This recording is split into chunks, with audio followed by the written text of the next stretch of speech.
Meus pais disseram que não iriam ao meu churrasco de casa nova porque minha irmã precisa de compras. Eles não sabiam que minha casa e uma mansão na montanha de 4,5 milhões de reais. Todos ligam agora. Estou em frente à janela panorâmica e vejo os rapazes de camisolas pretas a desenrolar cabos no chão da minha sala de estar.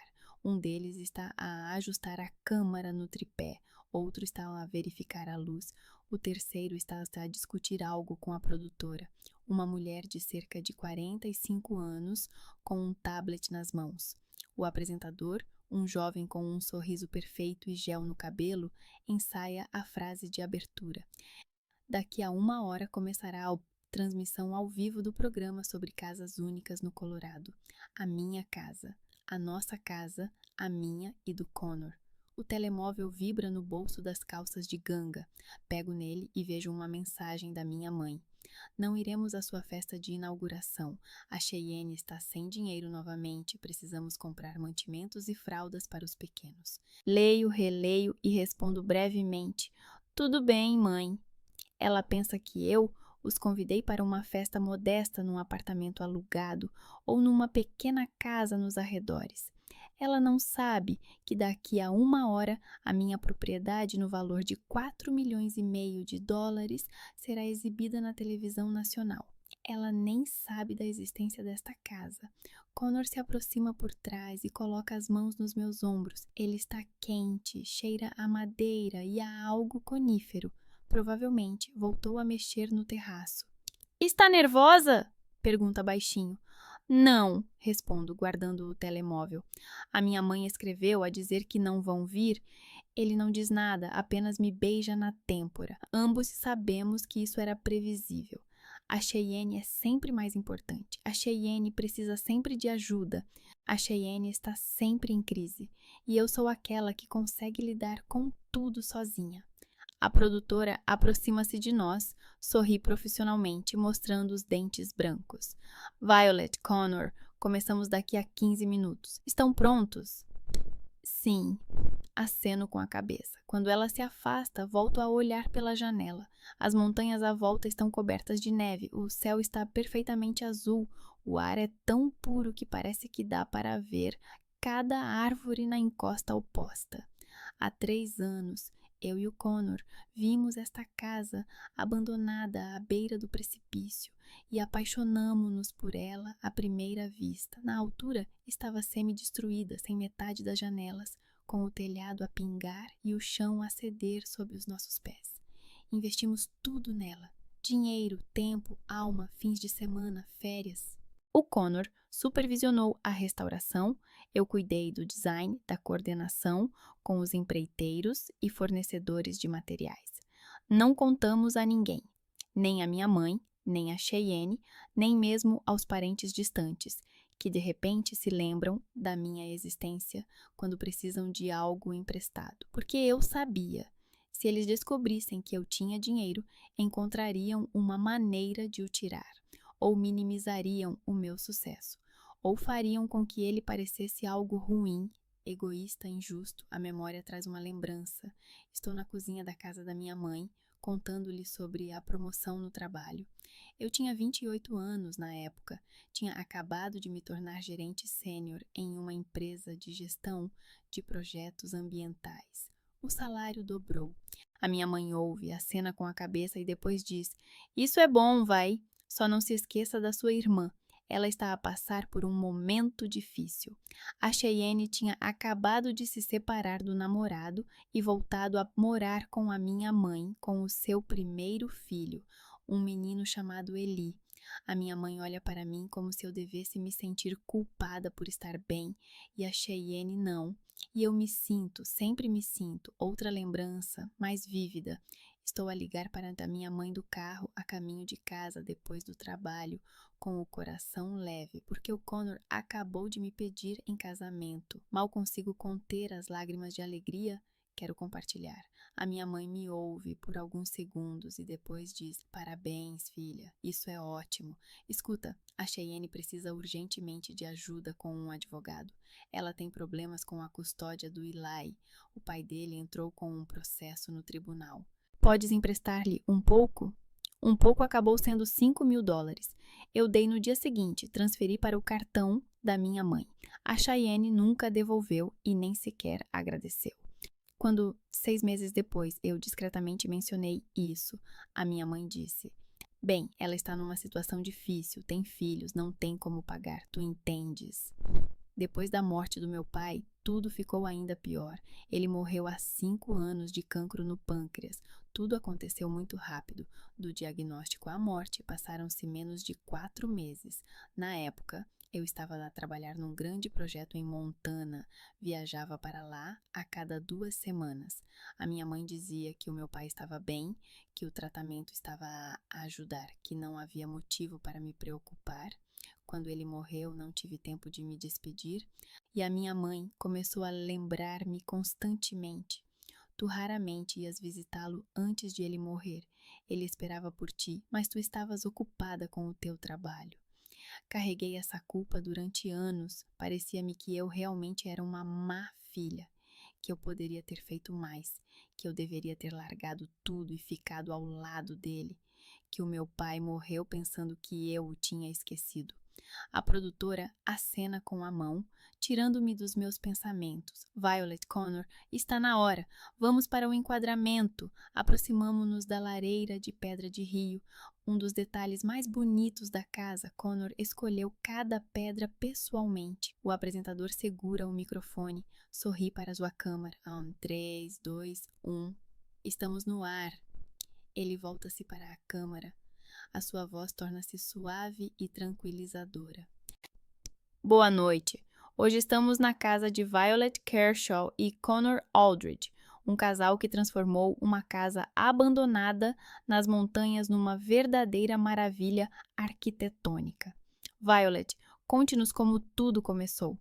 Eu sorrio, tentando parecer natural, e conto como encontramos esta casa num site imobiliário há 3 anos, como viemos aqui pela primeira vez e vimos as ruínas, mas ao mesmo tempo o potencial, sobre como Connor fez o orçamento da restauração, e percebemos que seria a maior aventura das nossas vidas, sobre como ele instalou com as próprias mãos um sistema de aquecimento geotérmico, como escolhemos juntos as vigas de madeira para o teto, como passei uma semana à procura do azulejo perfeito para essa casa de banho. A câmara percorre lentamente a sala de estar.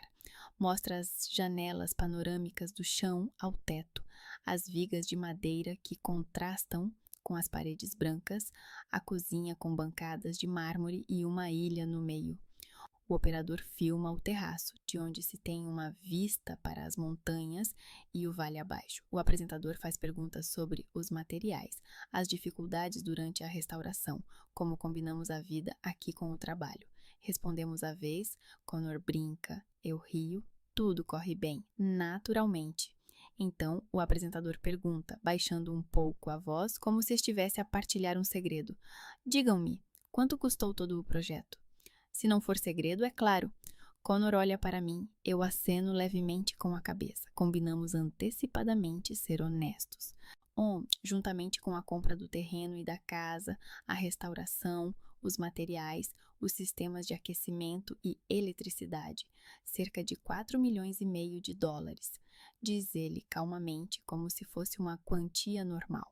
O apresentador assobia, levanta as sobrancelhas. Isso é realmente impressionante e valeu a pena, a julgar pelo resultado. Vocês criaram um lugar único. A filmagem termina em mais 20 minutos. A equipa recolhe o equipamento, a produtora aproxima-se de nós e aperta-nos as mãos com força. Obrigada, foi um material excelente. Os espectadores vão adorar. O programa vai ao ar hoje à noite, às 9. Quando eles partem, Connor e eu ficamos na varanda e vemos os carros deles desaparecerem na curva. O sol já está baixo, o céu fica rosa dourado.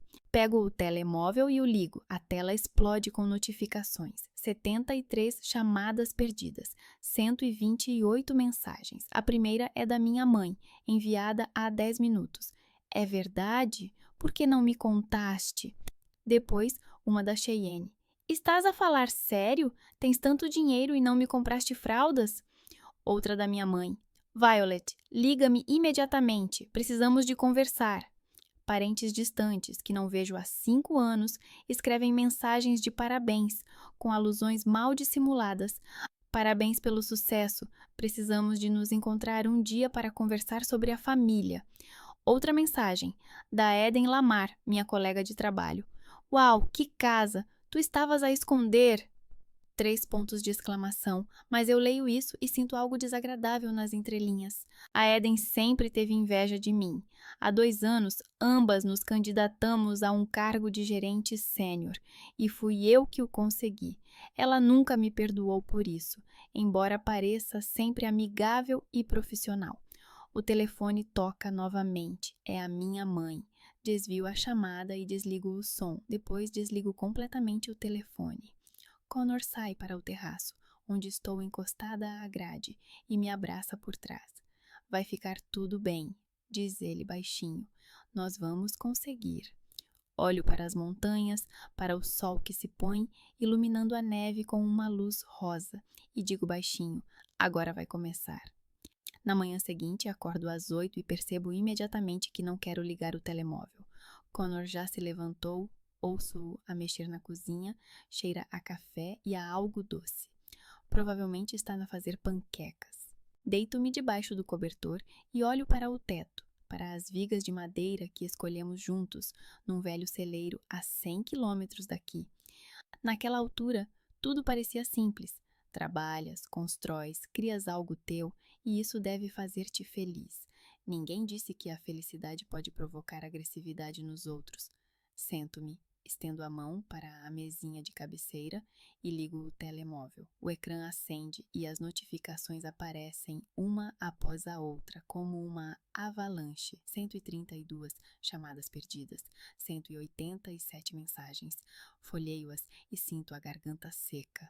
Mãe, Violet, é horrível que tenhas escondido isso de nós. Liga-me imediatamente. Eu sei, digo, mas já sei que vou. Caso contrário, a culpa vai me consumir viva. Pego o telefone e escrevo para sua minha mãe. Tudo bem, encontramo-nos no café da Grass Street às 2 da tarde. Um local neutro, público.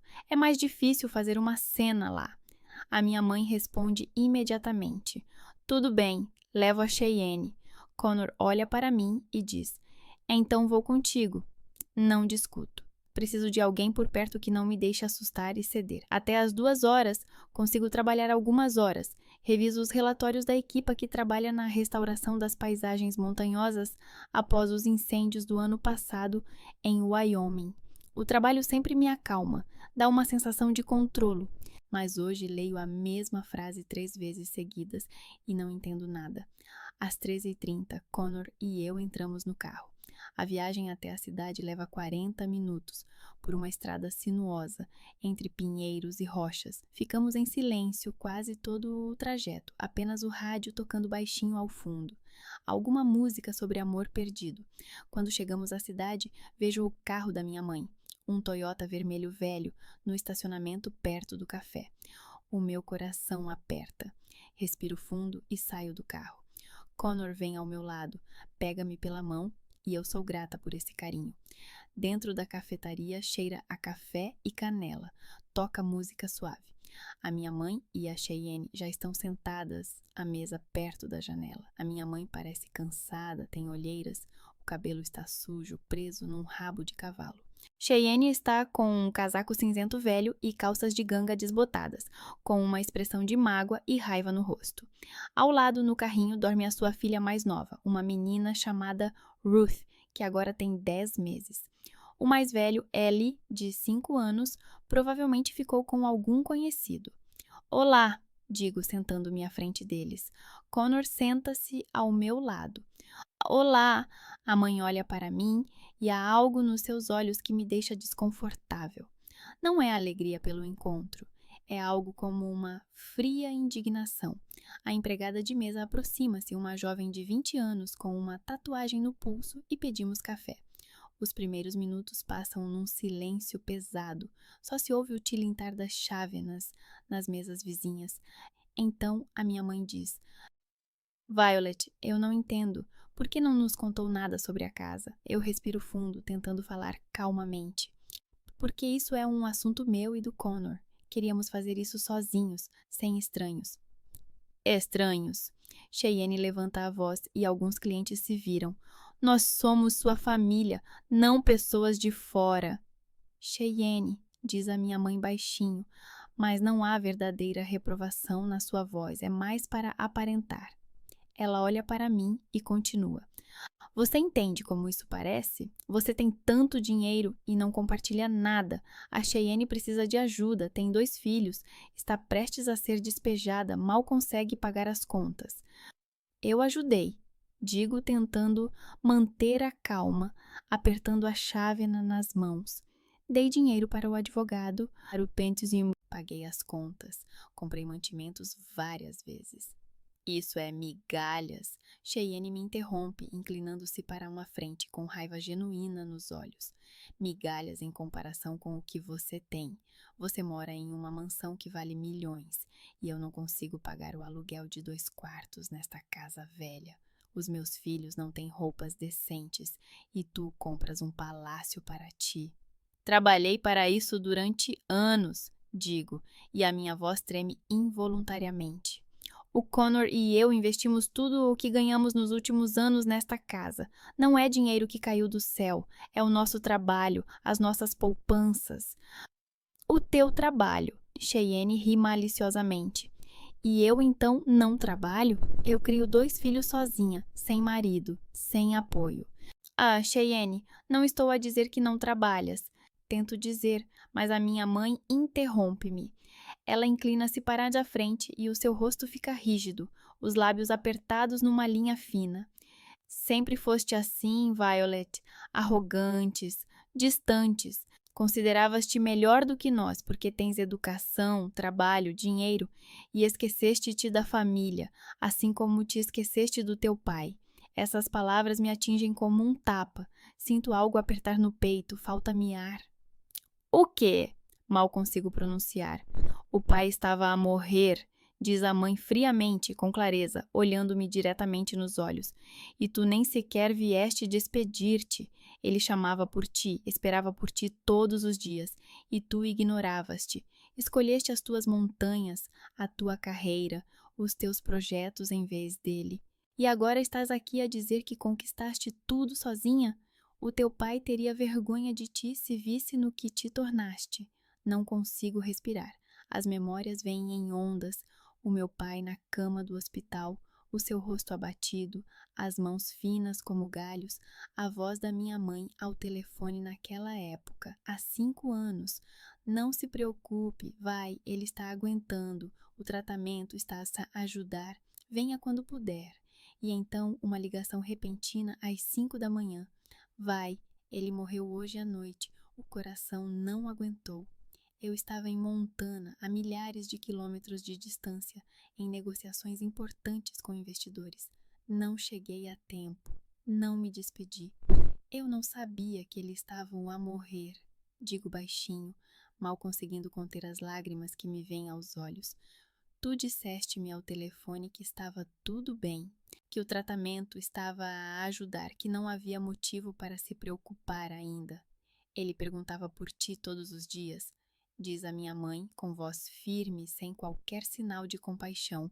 Todos os dias, e tu estavas ocupada, não te importavas com o teu próprio pai. Isso não é verdade. Levanto a voz e o Connor coloca a mão no meu ombro, apertando. Eu amava-o, eu não sabia. Sempre te consideraste melhor do que nós. A Cheyenne olha para mim com desprezo, cruzando os braços sobre o peito. Achavas que não éramos dignos do teu tempo, do teu dinheiro, da tua atenção. Agora estás sentada na tua casa luxuosa com janelas panorâmicas e eu não sei como alimentar os meus filhos na próxima semana. Isso é manipulação burra, diz Connor de repente com a voz firme e fria. Ah, e vocês duas sabem disso muito bem. Violet sempre ajudou vocês durante anos e, em vez de gratidão, ela recebe acusações e chantagem. A conversa acabou. Ele se levanta e me pega pela mão. Eu também me levanto. As pernas mal me sustentam, a cabeça zumbi. Vai, sente-se, diz a mãe, e algo mais suave, quase suplicante, aparece na sua voz. Ainda não terminamos. Precisamos de discutir tudo. Vamos, vai, diz Connor com firmeza. Saímos do café. Ouço Cheyenne gritar algo atrás de nós. Algo sobre egoísmo e traição, mas não consigo distinguir as palavras. Connor abre a porta do carro. Eu sento-me e só então percebo que estou a chorar. Pela primeira vez em muitos anos, não choro silenciosamente, escondendo o rosto no travesseiro, mas choro alto, não consigo parar, não consigo respirar. Connor senta-se ao volante, mas não liga o motor. Ele desata o cinto, vira-se para mim, abraça-me e aperta-me contra si. Eu choro no ombro dele, molho a camisa dele com lágrimas e ele apenas acaricia as minhas costas, sem dizer nada. Ei, não é culpa tua, ele finalmente diz baixinho, quando os meus soluços diminuem um pouco. Estás a ouvir? Não é culpa tua. E se ela estiver certa? Digo entre lágrimas com a voz embargada. E se eu realmente fui uma filha má? E se eu devia ter largado tudo e ficado ao lado dela? Não. Ele segurou o meu rosto com as mãos, obrigando-me a olhar para ele. Fizeste tudo o que podias. Tu amavas o teu pai. E ele sabia disso. Ela está a manipular o teu sentimento de culpa, Way. É a arma dela. Eu choro por mais alguns minutos. Depois limpo o rosto com a manga da camisola. Connor me dá guardanapos do porta-luvas. Eu assuo o nariz. Tento me acalmar. Ele liga o motor e partimos. A viagem decorre em silêncio. Só se ouve o barulho das rodas no asfalto. Olho pela janela para as montanhas, para as florestas, para o pequeno lago que brilha lá embaixo e tento recompor-me. Quando chegamos à casa, Connor estaciona perto da varanda, mas não sai. Ele olha para o volante, depois para mim, e vejo que está a decidir algo. Ei, há algo que preciso de te dizer. Ele começa, e há um peso na sua voz, uma certa insegurança. Eu escondi isso de ti e talvez tenha sido um erro, mas agora percebo que precisa saber. Eu me viro para ele, meu coração acelerando novamente. O quê? Ele respira fundo, aperta o volante. 1 ano atrás, quando deste dinheiro para a Cheyenne pagar o advogado, lembras-te que ela pediu $5.000?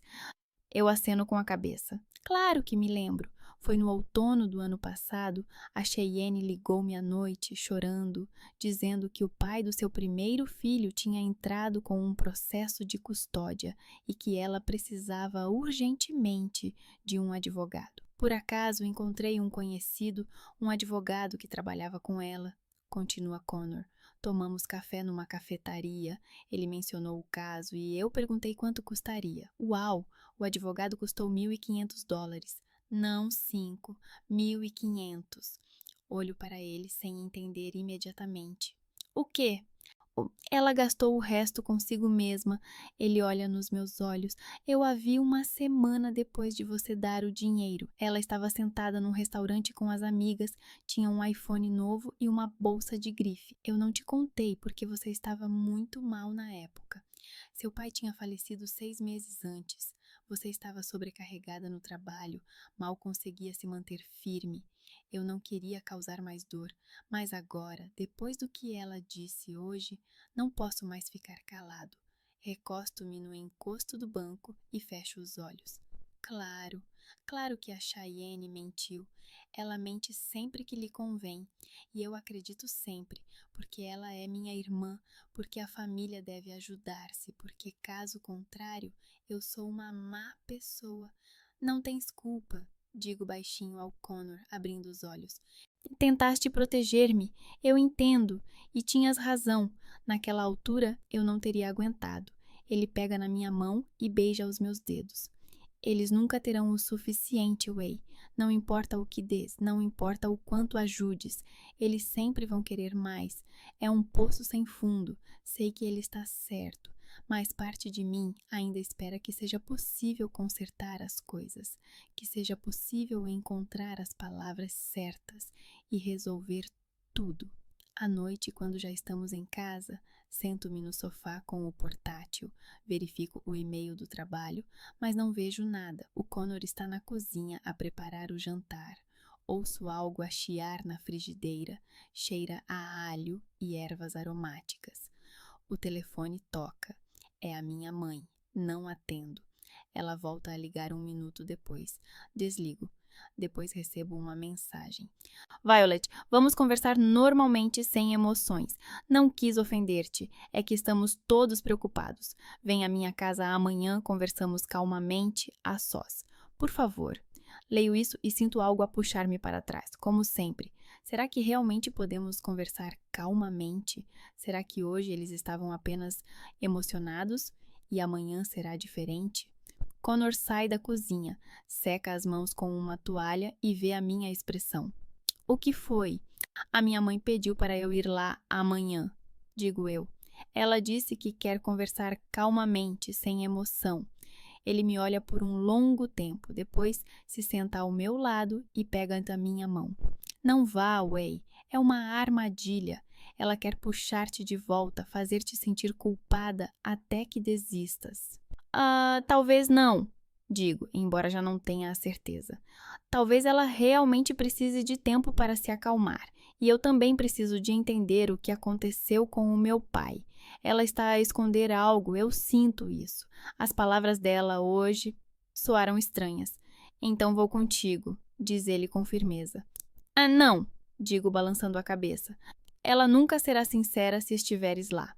Preciso de falar com ela a sós. Talvez assim ela diga a verdade. Connor não está contente, aperta os lábios, mas acena com a cabeça. Tudo bem, mas liga-me a cada 30 minutos. E se algo der errado, chego em 15 minutos. Escrevo para minha mãe. Tudo bem, chego amanhã às 3 da tarde. Ela responde quase instantaneamente. Obrigada, filha. Vai ficar tudo bem, prometo. Só precisamos conversar. Coloco o telemóvel na mesa e olho pela janela para as montanhas escuras, para as estrelas que aparecem no céu. Connor abraça-me por trás e eu encosto-me a ele, mas sinto um nó de ansiedade no estômago que não me deixa em paz. No dia seguinte, às 3 horas, chego à casa da minha mãe. É uma pequena construção térrea nos arredores da cidade, com tinta amarela descascada nas paredes e um alpendre velho que range sob os pés. Cresci aqui, mas há muito que deixei de sentir este lugar como meu lar.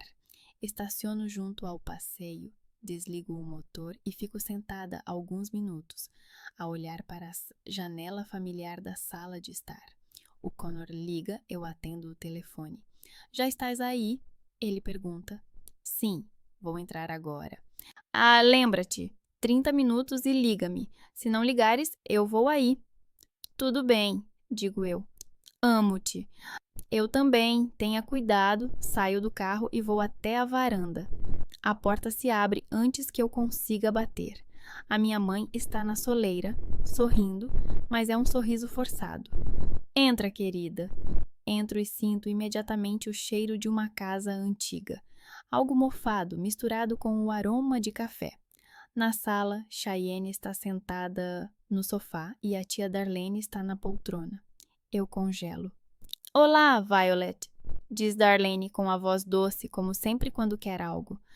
Há quanto tempo não nos vemos? Olá, digo, olhando para a minha mãe. Disseste que iríamos conversar a sós. Achei melhor que toda a família estivesse presente, diz a minha mãe, fechando a porta atrás de mim. Senta-te, vai. Fiz café. Não me sento. Fico no meio da sala sentindo a tensão aumentar. O que está a acontecer? A minha mãe senta-se na ponta do sofá com as mãos cruzadas sobre os joelhos. Vai, Peço desculpa pelo que aconteceu ontem. Estávamos todos emocionados. Ficamos tristes por não nos teres contado nada sobre a casa, mas entendemos que a tua vida é tua. Cheyenne acena com a cabeça, parecendo contida, quase submissa. Sim, Vei. Desculpa-me também. Eu exagerei. Darlene sorri. A família deve permanecer unida, especialmente em tempos difíceis. Olho para elas e percebo. Isso é encenação. Elas ensaiaram isso. Ok, tudo bem, digo com cautela. Estou feliz por podermos conversar calmamente. A minha mãe serve café nas chávenas e me oferece uma. Pego na chávena, sento-me na ponta da cadeira, seguro a chávena nas mãos, mas não bebo. Vei, o que se passa? Começa da minha mãe. É que a Cheyenne está numa situação muito difícil. Ela corre o risco de ser despejada. Não pagou a renda há 3 meses, porque não tinha dinheiro. O senhorio da casa entrou com uma ação judicial. A Cheyenne olha para mim e há lágrimas verdadeiras nos seus olhos. Eu tentei, véi. Eu realmente tentei. Mas o pai do Eli não paga pensão alimentícia. O pai da Ruth desapareceu. Eu procurei emprego, mas quem me contrataria com 2 crianças pequenas? Darlene se inclina para a minha frente. Você tem uma casa tão grande, Violet. Deve ter alguns quartos vagos. Talvez a Cheyenne e as crianças pudessem ficar na tua casa até ela se reerguer? Ah, é isso. Coloco a chávena na mesa. Não, digo com firmeza. Isso é impossível. Por quê? Pergunta ela minha mãe e a sua voz fica mais dura. Tu tens espaço? Porque esta é a minha casa, digo tentando falar calmamente. Minha e do Connor, nós a construímos para nós. Posso ajudar a Cheyenne com o dinheiro do aluguel, posso pagar alguns meses adiantados, mas não posso deixá-la morar comigo. Não podes ou não queres, Cheyenne levanta a voz. Porque há uma grande diferença, Uai. Não quero, digo honestamente. A nossa relação sempre foi complicada, Cheyenne. Tu sabes disso. Não podemos viver sob o mesmo teto. Ah, mas podes expulsar-me com as crianças para a rua. Ela levanta-se com o rosto vermelho. Uma irmã verdadeira não faria isso. Não estou a expulsar-te para a rua, digo levantando-me também. Estou a oferecer ajuda financeira. O dinheiro não vai resolver o problema, intervém Darlene. Ela precisa de estabilidade, apoio, família por perto. Você tem um dever moral, Violet, diz a minha mãe, e a sua voz fica fria. Ela é sua irmã. Você tem tudo. Ela não tem nada. O pai, se estivesse vivo, nunca permitiria que você se afastasse dela. O pai de novo. Sinto algo a partir-se dentro de mim. Não menciones o pai, digo baixinho. Não ouses usá-lo contra mim. Ele ficaria desapontado contigo, diz Darlene, balançando a cabeça. Tão fria, egoísta. Cheyenne agora chora alto, agarra já a minha mão. Ei, por favor, não tenho para onde ir. As crianças ficarão sem teto. Eu puxo a mão e recuo para a porta. Vou pagar o teu aluguel de 3 meses adiantado. Vou transferir o dinheiro hoje à noite, mas não vais morar comigo. Isso é definitivo. A minha mãe levanta-se, o seu rosto fica impassível. Então, essa é a sua última palavra? Sim, digo eu. Então já não és minha filha, diz ela baixinho, e essas palavras atingem-me como um golpe. Olho para ela, depois para a Cheyenne, que chora no sofá, para Tom Darlene, que me olha com reprovação, e de repente sinto não culpa, mas libertação. Tudo bem, digo. Se é assim, então é assim. Eu me viro, saio de casa, ouço Cheyenne gritar algo atrás de mim, mas não paro. Entro no carro, ligo o motor, as mãos tremem. Ligo para Connor. Vem buscar-me, digo quando ele atende. Por favor, apenas vem buscar-me daqui. Onde estás? A voz dele fica imediatamente preocupada. Perto da casa da minha mãe. Não consigo conduzir sozinha. Estou a caminho, 10 minutos. Sento-me no carro, olho para o volante, respiro fundo. A porta se abre. É Cheyenne. Ela se aproxima da minha janela e bate. Ei, abre! Não abro. Ela bate com mais força. Ei, não podes fazer isso. Estás a destruir a família. Eu ligo o motor e vou embora. No espelho retrovisor, vejo a Cheyenne parada no meio da rua gritando. Mas não me viro. Encontro Connor na entrada da cidade. Ele estaciona, senta-se ao meu lado, abraça-me. Não choro, apenas fico sentada vazia por dentro. Vamos para casa, diz ele. Seguimos viagem e quando passamos por um posto de gasolina nos arredores, de repente vejo um rosto familiar. Um homem de 65 anos, grisalho, com uma jaqueta jeans, abastece a sua velha picape. Pare, digo a Connor. O quê? Pare, por favor. Ele estaciona perto do posto de gasolina. Saio do carro e aproximo-me do homem. Ele vira-se e o seu rosto ilumina-se com um sorriso. Violet, meu Deus, há quanto tempo? Ah, Garrett, digo eu, e de repente sinto as lágrimas a brotar. Olá. Garrett Tobins era sócio do meu pai num pequeno negócio de construção civil. Juntos construíam casas, reparavam telhados, assentavam tijolos. Após a morte do meu pai, o Garrett ligou-me várias vezes, mas eu não estava preparada para falar sobre o meu pai com ninguém. Acabamos por perder o contato. Como estás? Ele abraça-me paternalmente e eu mal consigo conter as lágrimas. Normal, respondo. E você? Estou a envelhecer aos poucos. Ele sorri. Vi você na televisão. Que casa impressionante! Seu pai teria orgulho de você. Essas palavras me atingem mais do que as acusações da minha mãe. É mesmo? Pergunto baixinho. Ah, claro, diz Garrett, e o seu sorriso desaparece. É uma pena que tenha acontecido isso. Ele queria tanto ver-te antes da operação. Até me pediu para encontrar o teu novo número de telefone, porque o que a tua mãe me deu não funcionava. Eu congelo. O quê? Que número novo? Garrett olha para mim com surpresa. Bem, Rosaline disse-me que você se mudou e mudou os seus contactos. Deu-me um número, tentei ligar várias vezes, mas estava indisponível. Pensei que realmente não querias falar comigo. O meu coração bate tão forte que consigo ouvi-lo nos meus ouvidos. Garrett, nunca mudei de número de telefone. Tenho o mesmo número que tinha há 5 anos. Ele olha para mim e uma expressão de compreensão surge no seu rosto. Ah, meu Deus! Ele diz baixinho. Violet, eu não sabia. O que mais ela disse? Pergunto com a voz trêmula. Garrett fica em silêncio por alguns segundos. Depois diz. Ela disse que você está ocupada com uma nova vida, um novo trabalho, que não quer ser incomodada. Eu acreditei, porque... Bem, parecia lógico. Jovem, bem-sucedida, a sua vida. Mas agora... Ele realmente queria me ver? Pergunto, mal conseguindo conter as lágrimas. Todos os dias, diz Garrett baixinho. Ele falava de ti constantemente. Orgulhava-se de ti. Dizia que eras a única da família que tinha conseguido alguma coisa. Não consigo conter-me mais. Choro. O Garrett abraça-me. Acaricia-me as costas. Lamento muito, minha filha. O Connor aproxima-se e apresenta-se ao Garrett. Eles apertam as mãos. Limpo o rosto, tento me recompor. Garrett, você pode se encontrar comigo em breve? Pergunto. Preciso saber tudo. O que meu pai dizia, o que minha mãe fazia. Tudo. Claro, ele diz sem hesitar. Que tal amanhã? Pode vir à minha casa, vou mostrar-lhe... Tenho mensagens antigas da sua mãe, SMS, guardei-as no meu telemóvel antigo. Não sei porquê, simplesmente não as apaguei. Obrigada, digo. Muito obrigada. Trocamos números, combinamos para amanhã às 12 horas.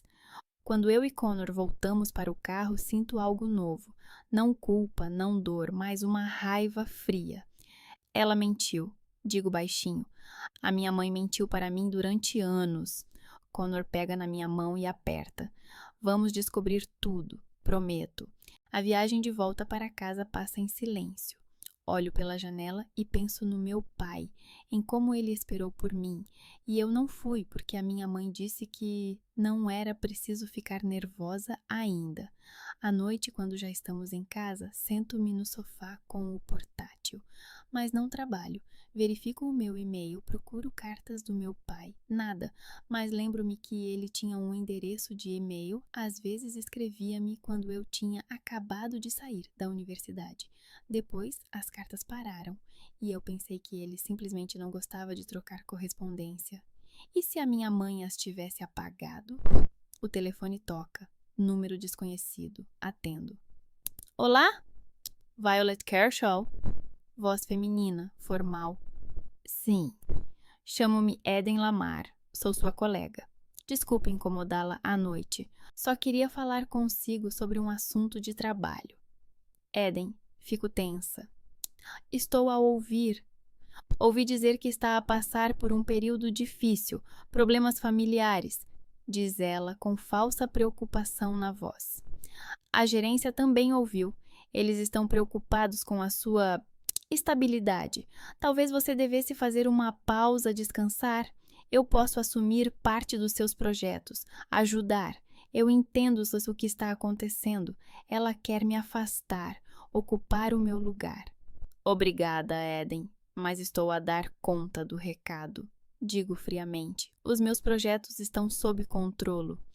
Estou apenas a falar como colega, continua ela. Sabe o que as pessoas estão a dizer? Aparecerão posts sobre si nas redes sociais, nada muito agradáveis. Isso pode afetar a reputação da empresa. Postagens. Cheyenne. Entro no Instagram e encontro o perfil da Cheyenne. Há uma postagem recente, publicada há 2 horas. Uma foto dela com as crianças, com a legenda: quando a tua irmã mora em uma mansão de milhões e tu não sabes como pagar o aluguel. Família é apenas uma palavra para algumas pessoas. Centenas de comentários, a maioria a simpatizar com ela. Fica forte. Que pessoas egoístas. A irmã tem de ajudar. Continua a navegar.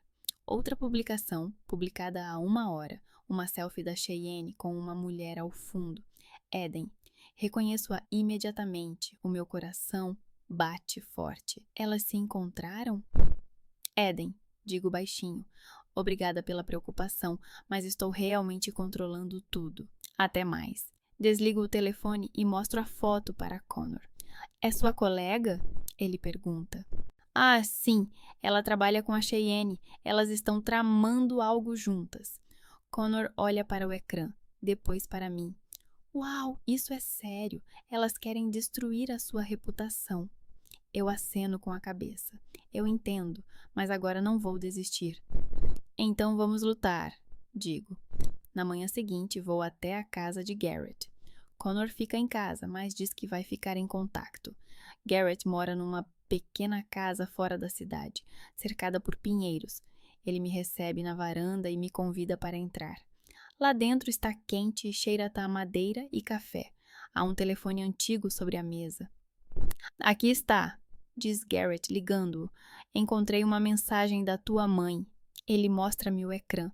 Mensagens da minha mãe, datadas de há 5 anos, 2 meses antes da morte do meu pai.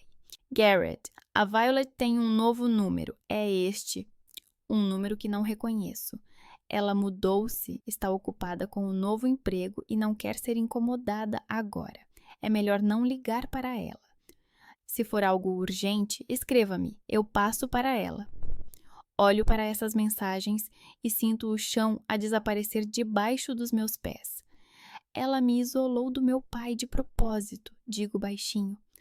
Parece que sim, diz Garrett, triste. Violet, o teu pai também te escrevia cartas pelo correio. Ele falou-me disso. Não as recebeste? Não, digo eu. Nenhuma. Então ela provavelmente tinha acesso à conta dele e apagava-as, diz Garrett. Depois da morte dele, ela levou todas as coisas dele, incluindo o computador. Sento-me à mesa do Garrett e percebo. A minha mãe manipulou-me durante anos, usando a culpa pela morte do meu pai, uma culpa que ela própria criou. Posso tirar fotos dessas mensagens? Pergunto. Claro, responde Garrett. Tiro fotos da tela e guardo-as. Depois, Garrett conta-me sobre as últimas semanas da vida do meu pai, como ele perguntava por mim, como queria ouvir a minha voz. ouço e choro, mas agora não são lágrimas de culpa, e sim de alívio. Ele não me culpava, ele amava-me. Quando chego a casa, já é noite. Connor vem ao meu encontro na varanda. Como correu? Mostro-lhe as fotografias das mensagens, conto-lhe tudo. Ele abraça-me e ficamos assim na varanda durante muito tempo. O que queres fazer? Pergunta ele finalmente. Olho para as montanhas, para o pôr do sol. Quero saber toda a verdade, digo baixinho. Quero encontrar as cartas do meu pai e quero que a minha mãe perceba que não vou mais cair nas manipulações dela. Passo a noite no meu portátil tentando recuperar o acesso à conta de e-mail antiga do meu pai. A senha não funciona, mas sei as respostas às perguntas de segurança, o nome de solteira da minha mãe, a cidade natal do meu pai. Finalmente consigo entrar e lá na pasta Excluídos encontro-as. Cartas do meu pai para mim, dezenas de cartas escritas nos últimos 3 meses da sua vida. Abro a primeira. Querida Violet, tentei ligar para ti, mas o número que a mãe me deu não funciona. Talvez tenhas mudado de número? Escreve-me, por favor. Tenho muita vontade de ouvir a tua voz. Pai. Abro a segunda. Ei, se não quiseres falar, eu entendo, mas saiba que sempre terei orgulho de si. Vocês são o melhor que tenho na minha vida. Amo-vos. A última carta, escrita 3 dias antes da sua morte. Filhinha, você deve estar muito ocupada. A mãe diz que não quer ser incomodada, mas só quero que saiba que, aconteça o que acontecer, eu amo-a. Não deixes ninguém apagar a tua luz. Sempre teu pai. Sento-me e choro tanto que o Connor ouve do outro quarto, corre, abraça-me. Mostro-lhe as cartas e ele lê com o maxilar cerrado. Uau, são provas, diz ele baixinho. No, a tua mãe bloqueou conscientemente a vossa comunicação. Eu aceno com a cabeça, enxugo o rosto. Eu sei, e ela vai responder por isso. Mas na manhã seguinte, quando acordo e verifico o e-mail do trabalho, há uma carta do diretor do Departamento de Recursos Humanos. Assunto: reunião urgente. Abro e leio. Violet, precisamos de conversar sobre os últimos acontecimentos e a sua situação. Por favor, venha ao escritório amanhã às 10 da manhã. O meu coração bate forte. Eden age mais rápido do que eu pensava. Sento-me na cama, seguro o telefone nas mãos e penso. Quantas frentes mais terei de abrir para proteger a minha vida? Não percebi imediatamente que o momento em que me sentei à mesa da cozinha com um bloco de notas e uma caneta era o início da guerra. Não uma guerra histérica com gritos, mas uma guerra fria e documental pelo que era meu. Pela memória do meu pai, pela reputação, pelo direito de não entregar a minha vida a pessoas que só amam quando se paga. Eu e Connor colocamos à nossa frente tudo o que tínhamos, capturas de ecrã de e-mails do meu pai, fotos de mensagens de texto do telemóvel do Garrett, o link para a página da Cheyenne, onde ela continuava a fingir ser uma mártir. Ao lado estava o meu portátil de trabalho com o e-mail aberto. Na aba brilhava uma carta do Departamento de Recursos Humanos com um convite para discutir a situação. E algures entre esses papéis e separadores estava a minha vida, que eu tinha de proteger. Então, disse Connor, passando a caneta por uma linha no bloco de notas, temos os e-mails do meu pai, onde se vê que ele escreveu para si e alguém os apagou. Há mensagens de texto da sua mãe para o Garrett com um número falso. Há o seu login na conta através das perguntas de segurança. A hora do login não foi registrada por si, mas muito antes, logo após a morte dele. Mas o hospício, acrescentei, se alguém lá concordar em dizer alguma coisa. Fomos lá no dia seguinte.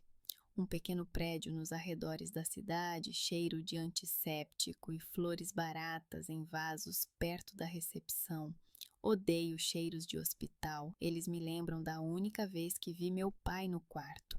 Antes do momento crítico, como minha mãe disse na época. A administradora, com um corte de cabelo curto e grisalho, sorriu educadamente quando expliquei quem eu era. Lamento muito a sua perda, disse ela. Mas já se passaram alguns anos, precisamos verificar o que podemos divulgar. Esperamos numa pequena sala de reuniões com uma mesa de plástico. 10 minutos depois, entrou uma enfermeira.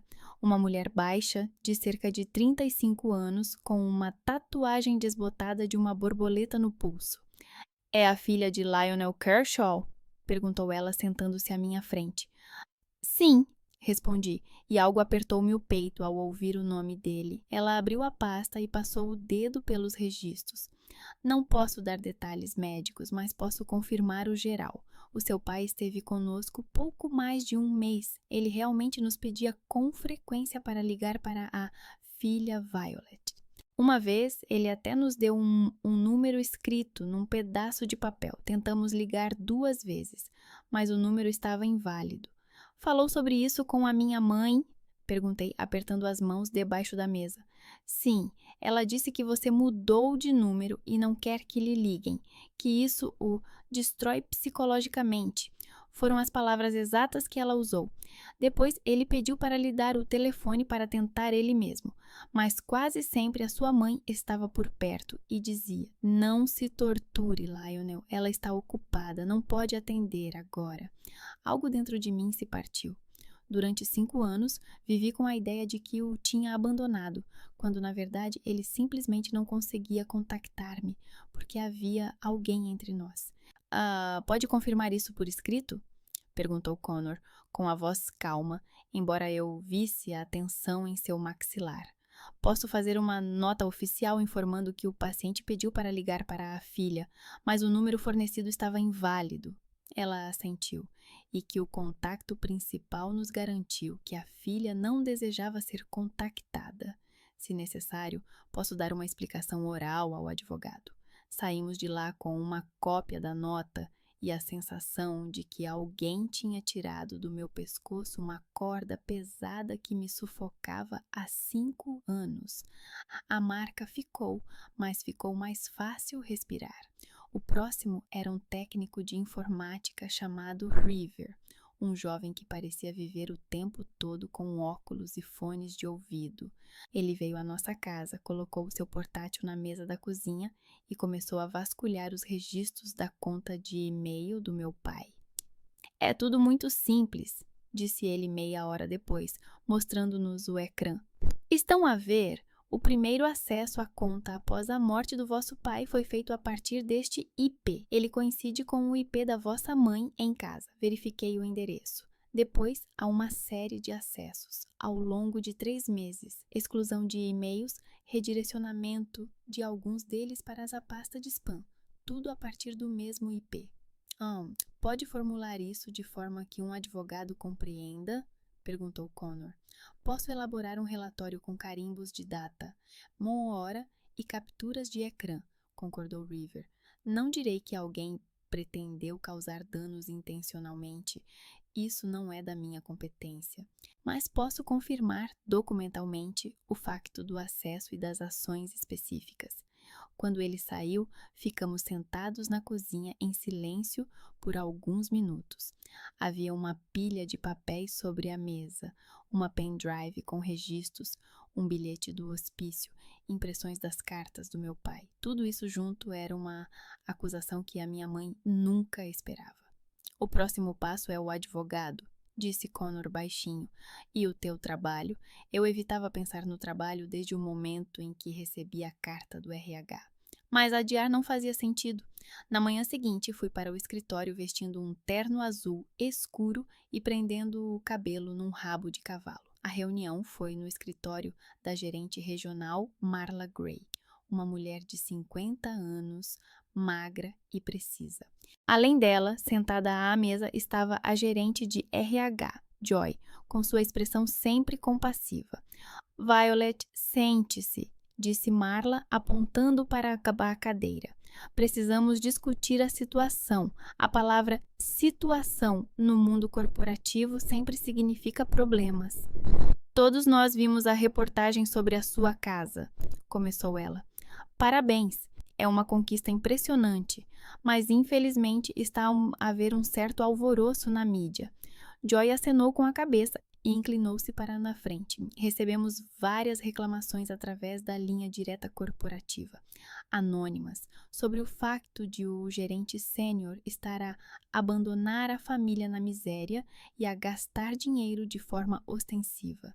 Não avaliamos a vida privada, mas quando a história chega ao domínio público, alguém se esforçou muito, interrompi calmamente. Alguém de fora, mas com um bom conhecimento dos bastidores. Marla ergueu as sobrancelhas. O que quer dizer? Peguei o telemóvel, abri o Instagram de Cheyenne e mostrei as últimas publicações. Fotos das crianças, legendas sobre a irmã rica. Várias histórias. Alguns se esqueceram do que é uma vida simples. E uma selfie de um café onde Eden aparece claramente ao fundo. Esta é minha irmã, eu disse. E esta é minha colega, Eden Lamar. A julgar pelo que parecia, não era a primeira vez que se encontravam. Marla pegou no telemóvel, olhou atentamente e virou o ecrã para si. Estás a insinuar que Eden... Não estou a insinuar, disse com firmeza. Estou a dizer diretamente, ela está a usar um conflito familiar para me incriminar e afastar de um contrato internacional.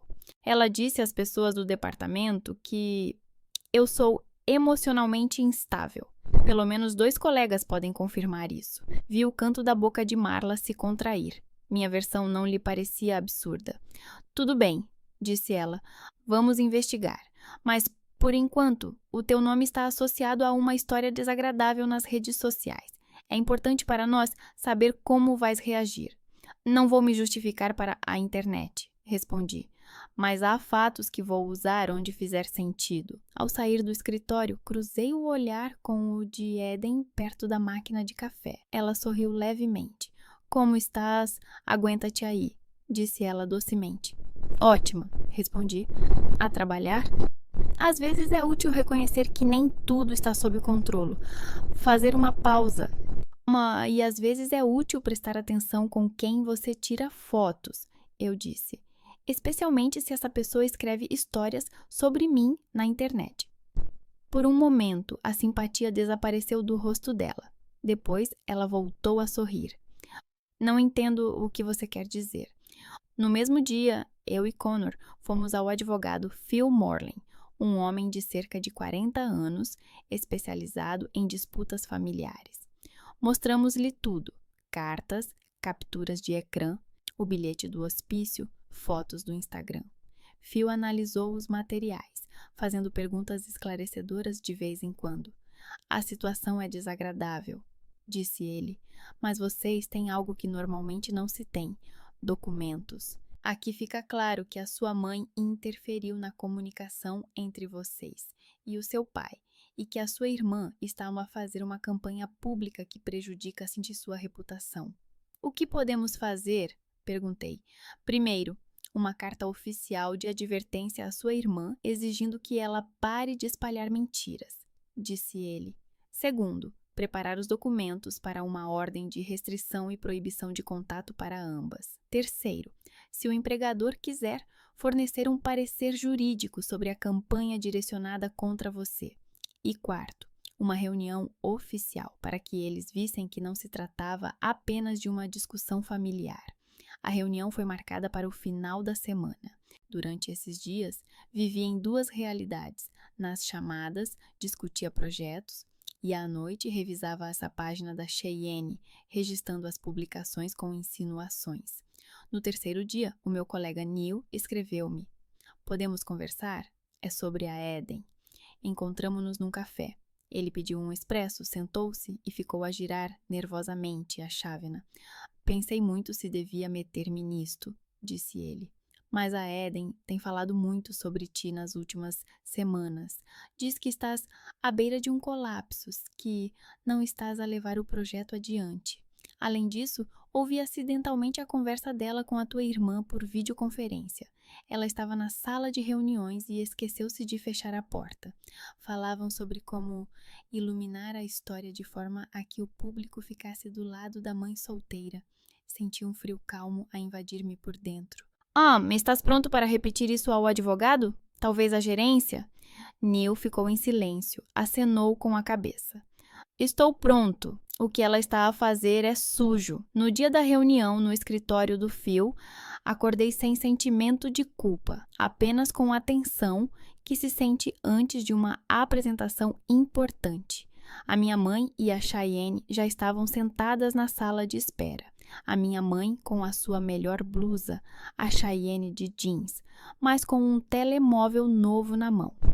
Ei, disse a minha mãe, podíamos ter conversado em casa, por que trouxe o advogado aqui? Porque em casa vocês costumam gritar, respondi. Pelo menos aqui alguém vai gravar. Phil convidou todos para a sala de reuniões e explicou que a conversa seria gravada. Não esperei que eles começassem. Durante 5 anos acreditei que era uma má filha, disse eu, que tinha abandonado o meu pai. E então vi isto.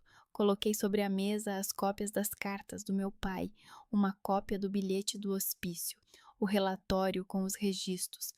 Estas são as cartas do meu pai, escritas para mim. Todas elas foram apagadas do e-mail ao qual tu, mãe, tinhas acesso. Aqui estão os registros do teu IP.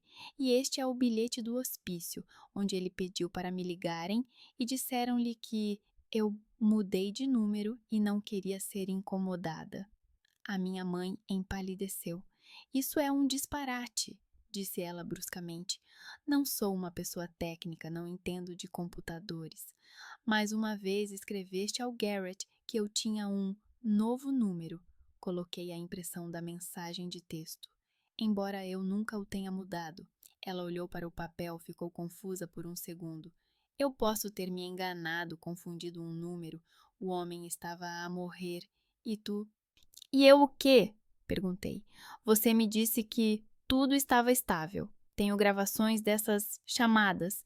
Phil interveio calmamente. Senhora Kershaw, por que disse a terceiros que a sua filha tinha mudado de número, se isso não era verdade? Eu estava a protegê-la. A minha mãe apertou os lábios.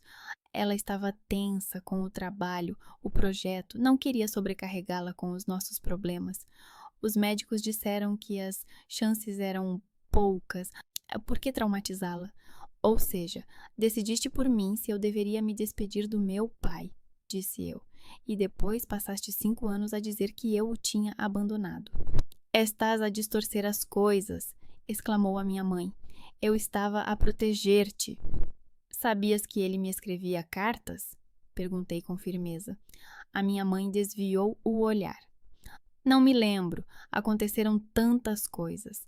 Mas as cartas foram apagadas, lembrou Phil, e foram apagadas do dispositivo da sua casa. Isso está registrado tecnicamente. Cheyenne, que até então estava em silêncio, de repente disse: tudo bem, vamos supor que a mãe fez algo errado. E daí? Quer que ela se ajoelhe? Você nunca está satisfeito, vai.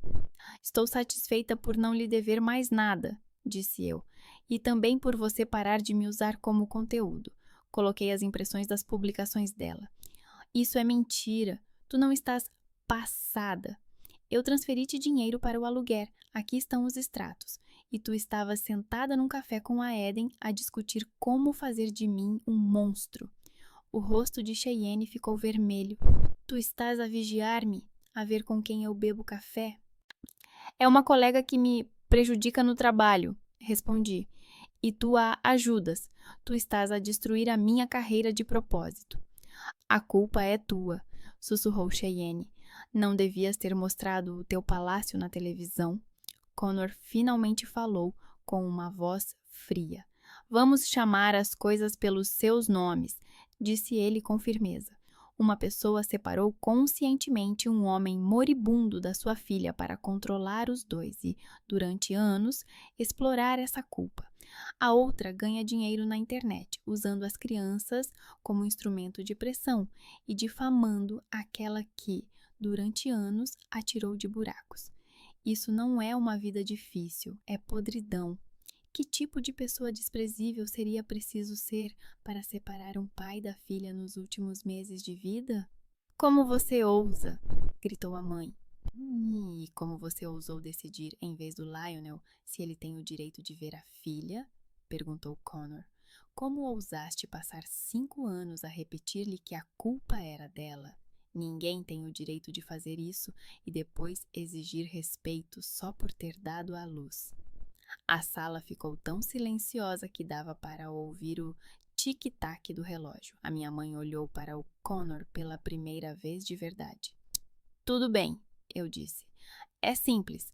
O Phil vai enviar-vos uma ordem de restrição. Chamadas, mensagens, visitas, menções ao meu nome em público. Se a violarem, vamos a tribunal. Para mim, vocês já não existem. Não podes, sussurrou a minha mãe. Posso, respondi. E vou fazê-lo. No mesmo dia, fui até Marla com as provas. O relatório de River, o depoimento de Neil, as capturas de tela, as fotos de Eden com Cheyenne. Uma funcionária está a espalhar um drama alheio para eliminar uma concorrente, disse eu. Marla ficou a olhar por um longo tempo. Não gosto quando me tratam como idiota. 3 dias depois, Eden foi demitida. Ela arrumou as suas coisas calmamente. Por acaso, eu estava perto do elevador. Então, conseguiste o que querias, disse ela sem raiva. Não é nada pessoal, é apenas negócios. Da próxima vez, verifica se é verdade o que os parentes dizem, respondi. Ela encolheu os ombros e foi-se embora. Um mês depois, encontrou um novo emprego. Cheyenne continuou a postar, a receber doações. A vida dela melhorou. Formalmente, ela ganhou, mas para mim, ela deixou de ser minha irmã. Era apenas uma vadia interesseira e eu não queria saber dela. A única pessoa com quem eu queria manter contato era Garrett. Ele chegou uma noite com uma pequena caixa. Lionel pediu para entregar isto quando você fosse madura o suficiente para não procurar sinais, mas simplesmente aceitar, disse ele. Na caixa havia uma velha bússola de metal e um envelope com papel amarelado. Filha, se você está a ler isto, é porque eu já não estou mais aqui ou porque não nos falamos há muito tempo. Não sei como será a tua vida, mas sei uma coisa. Não tens de corresponder às expectativas de ninguém, nem mesmo às minhas. Tenho orgulho de ver que estás a seguir o teu caminho, mesmo que os outros não gostem. Não deixes que ninguém, nem mesmo aqueles que dizem amar-te, apague a tua luz. Não és uma dívida. És uma pessoa, amo-te, pai. Eu estava sentada na varanda, segurando essa carta, e pela primeira vez em 5 anos, chorei não por culpa, nem por vergonha, mas por alívio. Ele não me culpava. Ele me via como eu, me permitia ser apenas nos melhores dias. Ele me amava. Connor sentou-se ao meu lado e me abraçou. Ficamos em silêncio por muito tempo, ouvindo o vento uivar ao longe entre as montanhas. Em algum lugar no telemóvel, outro comentário piscará sob a publicação de Cheyenne. Mas pela primeira vez isso parecia algo muito distante, um ruído do mundo com o qual eu não tenho mais relação. Passei o dedo pelo corpo riscado da bússola e pensei que a agulha finalmente não apontava para o norte, mas para a saída. Estou na mesma varanda onde antes segurava a carta dos meus pais e vejo a névoa matinal a rastejar entre as cordilheiras. Agora, em vez de um envelope amarelado, tenho nas mãos uma chávena de café quente. Mãe! Grita uma voz fina da sala de estar. Coloco a chávena na grade e espreito pela porta de vidro. No tapete, entre cubos de madeira espalhados e um ursinho de pelúcia, está sentada a nossa filha Lila, despenteada, vestindo um pijama com pinguins. A bola amarela está presa entre o sofá e a poltrona, e ela se estica desesperadamente com seus dedinhos para alcançá-la. Oh, que tragédia! Resmunga Connor da cozinha. A bolinha fugiu, o mundo está destruído. Não destrua a autoridade da bola aos olhos da criança, digo eu entrando. Ele aparece por trás da ilha da cozinha, com farinha na bochecha. A autoridade da bola é mais forte do que a autoridade de qualquer pai. Eu me abaixei, peguei a bola e Lila instantaneamente a arrancou das minhas mãos. Mais! Ela ordenou. Ela tem 2 anos e meio e domina perfeitamente 3 palavras básicas. Mais, meu e não. Um conjunto saudável para uma pessoa que, talvez, herde não só esta casa, mas também parte da minha teimosia. Depois do pequeno almoço, digo eu. Senão, os panquecas do papá vão ficar ofendidos. A cozinha cheira a canela e manteiga. Na mesa há um prato com panquecas, frutas vermelhas e um pouco de xarope derramado. Coloco um prato pequeno na frente de Lila e sirvo café para mim. Sob os pés descalços, piso aquecido, um daqueles detalhes luxuosos pelos quais fui criticada nas redes sociais há 3 anos. Agora é apenas parte da casa e não motivo para a ira alheia. No frigorífico há desenhos infantis presos com ímãs, soles tortos, 2 paus com cabeças redondas. São a mãe e o pai. Ao lado há um mapa da Escandinávia, coberto de marcas coloridas e setas. 3 anos se passaram como se alguém finalmente tivesse parado de apertar o botão de pausa. Depois da história com Eden e da campanha familiar, não fui demitida. Pelo contrário, 1 ano depois me ofereceram uma promoção. Agora, meu cargo é diretora do departamento regional. E sob a minha liderança estão vários grandes projetos internacionais de restauração de ecossistemas na Escandinávia, Noruega, Suécia e, em breve, Finlândia. Viajo frequentemente, mas volto sempre para cá, para a casa que já não está associada à culpa. Connor também não ficou parado. A sua pequena empresa cresceu e se tornou um negócio sério. Parte dos clientes veio justamente depois daquela reportagem sobre a nossa casa, que outrora desencadeou uma avalanche de ódio. Ironia. O mesmo vídeo com o qual queriam me atingir acabou sendo um comercial para o trabalho dele. Depois do pequeno almoço, abro o portátil na sala. Lila constrói uma torre com cubos. Num canto passa silenciosamente um desenho animado sem som. Entre as folhas de trabalho, pisca uma breve mensagem de Garrett. Vou passar por aí no domingo. Vou trazer para a Lily a história do pântano e do teu pai teimoso. Nestes 3 anos, Garrett tornou-se para nós algo muito mais do que um velho amigo da família. Ele é o único elo com o meu pai que não queima, mas aquece. Depois de responder ao Garrett, por puro reflexo, abro outra aba, as redes sociais. Não porque sinta saudades do passado, mas porque, às vezes, as pessoas pesquisam os seus antigos colegas de turma. De vez em quando, dou uma olhadela na página da Cheyenne. Hoje, tudo segue o cenário habitual selfie, com a cozinha ao fundo. Mais um dia de luta. Ninguém compreende como é difícil para as mães solteiras. Vídeo com lágrimas. O mundo é cruel com as pessoas simples. As crianças aparecem ao fundo como decoração. Em cada publicação há um link para doações. Há menos comentários do que há 3 anos, mas ainda há. Alguém escreve sensivelmente, aguenta firme, alguém transfere $10 entre as fotos, nota um sofá novo, uma viagem ao lago, um novo penteado. Ela vive um pouco melhor do que antes, mas toda a sua estabilidade é uma tênue linha de compaixão alheia e um algoritmo de feed. Percebo que não sinto nem raiva nem satisfação, apenas um interesse alheio por uma pessoa que escolheu outra economia, a economia da pena. Já não fazemos parte da mesma história. Fico a saber fragmentos sobre a minha mãe através de terceiros, que não sabem da nossa proibição oficial de contato. Ela reformou-se, vive algures perto de Cheyenne e, por vezes, aparece nas suas histórias como uma avó cansada, mas forte.